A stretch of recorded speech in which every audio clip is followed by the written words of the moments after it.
ഈ BJP fund തട്ടിപ്പുമായി ബന്ധപ്പെട്ടൊക്കെ വലിയ വിവാദങ്ങൾ ഇപ്പോഴും തുടരുകയാണ്. നൗഫൽ, എന്തായാലും ബി.ജെ.പി സംസ്ഥാന അധ്യക്ഷന് നിരന്തരം പരാതികളുടെ പ്രവാഹമാണെന്നാണ് മനസ്സിലാക്കുന്നത്. എന്താണ് ബി.ജെ.പിക്കുള്ളിലെ സംഭവിച്ചുകൊണ്ടിരിക്കുന്ന കാര്യങ്ങളൊക്കെ?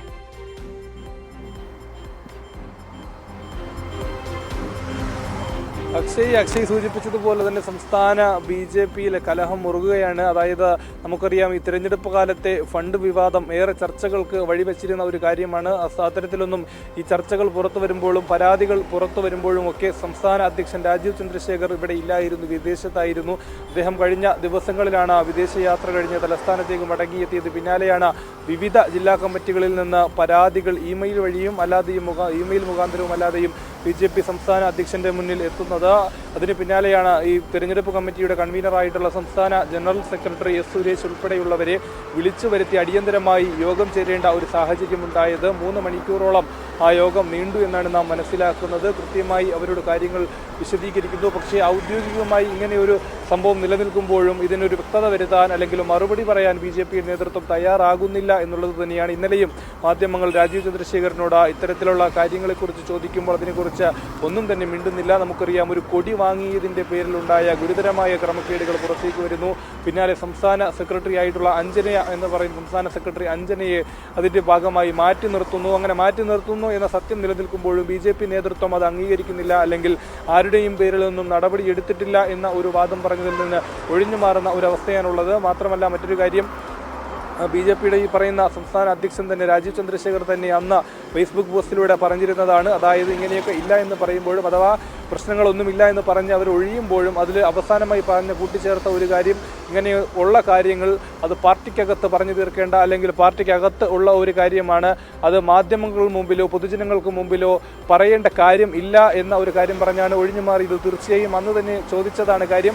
തെരഞ്ഞെടുപ്പ് ഫണ്ട് കാലത്ത് ജനങ്ങളാണ് ഈ തെരഞ്ഞെടുപ്പ് കാലത്ത് രാഷ്ട്രീയ പാർട്ടികൾക്ക് അല്ലെങ്കിൽ രാഷ്ട്രീയ പാർട്ടികൾ തിരഞ്ഞെടുപ്പ് കാലത്ത് ജനങ്ങളിൽ നിന്ന് പണം സ്വീകരിക്കാറുണ്ട്.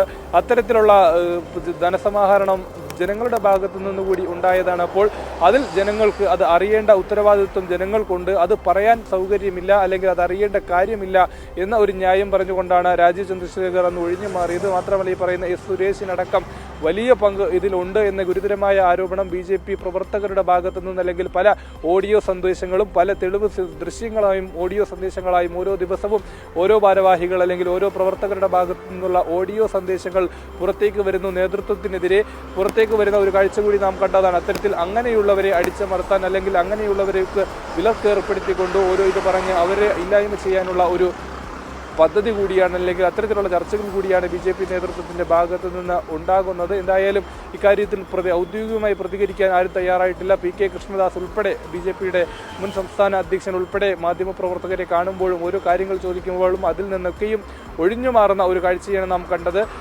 അതായത് ഒരു മുൻ ABVP നേതാവിൻ്റെ ചിത്രസഹിതം പുറത്തു വന്നതാണ് പടങ്ങളോടുകൂടിയുള്ള. അതിലൊന്നും അത് ABVP പ്രവർത്തകരാണ് എന്നുള്ള കാര്യം ABVPയുടെ ഭാരവാഹികൾ തന്നെ സമ്മതിച്ച ഒരു കാര്യം കൂടിയായിരുന്നു. പക്ഷേ ബി.ജെ.പി നേതൃത്വം അത് അംഗീകരിക്കുന്നില്ല, അല്ലെങ്കിൽ അത്തരത്തിൽ ഒരു പാർട്ടിയുമായി ബന്ധമില്ല എന്നൊക്കെ പറഞ്ഞ് ഒഴിഞ്ഞു മാറുമ്പോഴും പരോക്ഷമായ ബന്ധം അല്ലെങ്കിൽ ജനങ്ങൾക്ക് ഇതെല്ലാം മനസ്സിലാകുന്നുണ്ട്. വ്യക്തമായി ആരെല്ലാം എന്തെല്ലാം ഗുരുതരമായ ക്രമക്കേടുകളാണ് പുറത്ത്, കോടികളുടെ ക്രമത്തട്ടിപ്പുകളാണ് ഈ സാമ്പത്തിക ഇടപാടുമായി വന്നത്. അപ്പോഴും ഇതിനെ വെള്ളപൂശാൻ, ഇങ്ങനെ ന്യായീകരിക്കാൻ അല്ലെങ്കിൽ ഏറ്റവും മികച്ച ഇലക്ഷൻ കമ്മിറ്റിയാണ്, തിരഞ്ഞെടുപ്പ് കമ്മിറ്റിയാണ് പ്രവർത്തിച്ചത് എന്നൊക്കെ പറഞ്ഞ് അതിൽ നിന്ന് ഒഴിഞ്ഞു മാറാനാണ് സംസ്ഥാന നേതൃത്വവും ഉന്നത ബന്ധപ്പെട്ടവരും ശ്രമിക്കുന്നത്. പക്ഷേ ജനങ്ങൾക്ക് എന്തായാലും മനസ്സിലാവുന്നുണ്ട്, ഈ പറഞ്ഞതുപോലെ അതിൻ്റെ ഭാഗമായി തന്നെയാണ് വിവിധ ജില്ലാ കമ്മിറ്റികളുടെ ഭാഗത്തു നിന്ന് വിവിധ ഭാരവാഹികളുടെ ഭാഗത്തു നിന്ന് ഇമെയിൽ വഴിയൊക്കെ സംസ്ഥാന അധ്യക്ഷന് പരാതി വരുന്നതും അതിൻ്റെ അടിസ്ഥാനത്തിൽ യോഗം ചേരുകയും കൃത്യമായി അതിനെക്കുറിച്ച് ചർച്ച ചെയ്യുകയും ചെയ്യേണ്ടെന്ന ഒരു സാഹചര്യം, അതായത് ഇതിനെ നിഷേധിച്ചയിടത്ത് നിന്ന് അത് വസ്തുതയാണ് എന്ന് ബോധ്യപ്പെടുത്തുന്ന അവസ്ഥയിലേക്ക് കാര്യങ്ങൾ എത്തിയത്. നൗഫൽ, ഇതുമായി ബന്ധപ്പെട്ട് തിരുവനന്തപുരത്തെ ഈ ചുമതലക്കാരുടെയൊക്കെ തെരഞ്ഞെടുപ്പ് ചുമതലക്കാരുടെ ഒരു അടിയന്തര യോഗം ചേർന്നതായിട്ടാണ് ഞാൻ മനസ്സിലാക്കുന്നത്. അതിൽ എന്താണ് ഉണ്ടായതെന്ന് നമുക്ക് വിവരങ്ങൾ ലഭിക്കുന്നുണ്ടോ അത് സംബന്ധിച്ച്?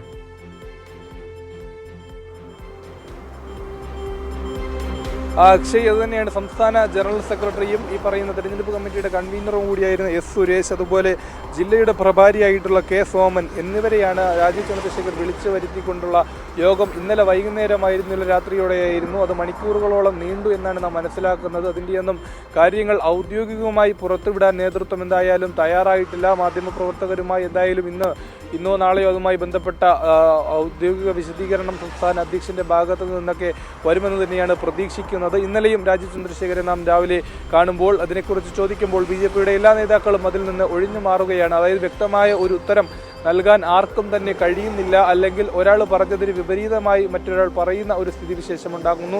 അത്തരത്തിലാണ് ഒരു പരസ്യ പ്രതികരണത്തിൽ നിന്ന് എല്ലാവരും ഒഴിഞ്ഞു മാറുന്നത്. കാരണം അവർക്ക് തന്നെ അറിയാം ഗുരുതരമായ ക്രമക്കേട് സാമ്പത്തിക തട്ടിപ്പിന്റെ പേരിൽ നടന്നിട്ടുണ്ട്. അത് ന്യായീകരിക്കാൻ കഴിയുന്ന ഒന്നല്ല. അത് BJPക്ക് അകത്തു നിന്നുകൊണ്ട് തന്നെ, അല്ലെങ്കിൽ BJP പ്രവർത്തകരുടെ ഉത്തരവാദിത്തപ്പെട്ടവരുടെ ഭാഗത്തു നിന്ന് തന്നെ പ്രതികരണങ്ങൾ വരുന്നു. അവരുടെ ഭാഗത്തു നിന്ന് പരാതികളും നേരത്തെ പറഞ്ഞതുപോലെയുള്ള ഓഡിയോ സന്ദേശങ്ങളും പുറത്തു വരുന്നു. ന്യായീകരിക്കാൻ കഴിയാത്ത വിധത്തിൽ അവർ ചോദ്യം ചെയ്യപ്പെടുന്ന സ്ഥിതിയിലേക്ക് കാര്യങ്ങൾ മാറിയതിന് പിന്നാലെയാണ് ഇങ്ങനെ ഒരു യോഗം വിളിച്ച് ചേർക്കേണ്ടി വന്നത്.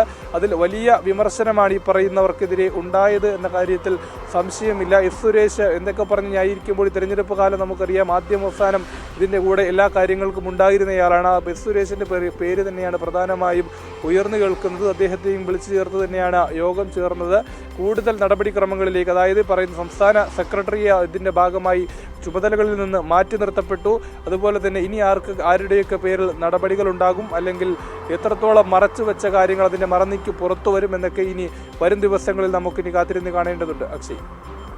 Yes Naufal, thank you. എന്തായാലും BJP വലിയ പ്രതിസന്ധിയിലൂടെയാണ് ഇപ്പോഴും കടന്നു പോകുന്നത് എന്ന് തന്നെയാണ് നമ്മൾ മനസ്സിലാക്കുന്നത്. കാരണം ഇത്ര ദിവസമായിട്ടും ഇതിൽ കൃത്യമായൊരു അന്വേഷണം നടത്താനോ ഇതിലൊരു നടപടിക്കോ BJPക്ക് ഇതുവരെ സാധിച്ചിട്ടില്ല. BJP അധ്യക്ഷൻ രാജീവ് ചന്ദ്രശേഖർ വിദേശത്ത് നിന്ന് കേരളത്തിലേക്ക് എത്തിയിട്ട് പോലും ഇതിലൊരു അന്വേഷണം നടക്കുന്നില്ല, അല്ലെങ്കിൽ ഈ അഞ്ജന അടക്കമുള്ള നേതാക്കളുമായിട്ടുള്ള ഒരു സംസാരം പോലും അധ്യക്ഷന്റെ ഭാഗത്തു നിന്ന് ഉണ്ടാകുന്നില്ല. എസ് സുരേഷ് അടക്കമുള്ള ഈ തെരഞ്ഞെടുപ്പ് ചുമതലയിൽ ഉണ്ടായിരുന്ന ചില നേതാക്കളുമായി മാത്രമാണ് ഇന്നലെ അടിയന്തരമായിട്ടൊരു യോഗം ചേർന്നത്. എന്തായാലും ദിവസങ്ങൾ ചെല്ലും തോറും തട്ടിപ്പിൻ്റെ കൂടുതൽ വിവരങ്ങൾ പുറത്തേക്ക് വരുന്നത് BJPയെ വലിയ പ്രതിസന്ധിയിലുമാക്കുന്നുണ്ട് എന്നതാണ് ഏറ്റവും പ്രധാനപ്പെട്ട കാര്യം. എന്തായാലും ദേശീയ നേതൃത്വത്തിൻ്റെ ഒരു ഇടപെടൽ കൂടി വരുന്നതുകൊണ്ട് സംസ്ഥാന നേതൃത്വം വലിയ പ്രതിരോധത്തിലാണ്. കാരണം ഇതിനി മറച്ചു വെച്ച് മുന്നോട്ട് പോകാനായി ഒരു ഘട്ടത്തിൽ പോലും സാധിക്കുകയില്ല. കാരണം പൊതുമധ്യത്തിലേക്ക് വന്ന കാര്യമാണ്, ദേശീയ നേതൃത്വത്തിൻ്റെ അടക്കം ശ്രദ്ധയിലേക്ക് എത്തിയ കാര്യമാണ്. അതുകൊണ്ട് തന്നെ ഈ വിഷയത്തിൽ കൃത്യമായൊരു നടപടി സ്വീകരിക്കേണ്ടത് അത് സംസ്ഥാന നേതൃത്വത്തിൻ്റെ ബാധ്യതയാണ്, ഉത്തരവാദിത്തമാണ്. പക്ഷേ നേതാക്കളെ അടക്കം സംരക്ഷിച്ച് നിർത്തേണ്ട ഒരു കാര്യം കൂടി BJP അധ്യക്ഷനെ സംബന്ധിച്ചിടത്തോളം ഉണ്ട്. കാരണം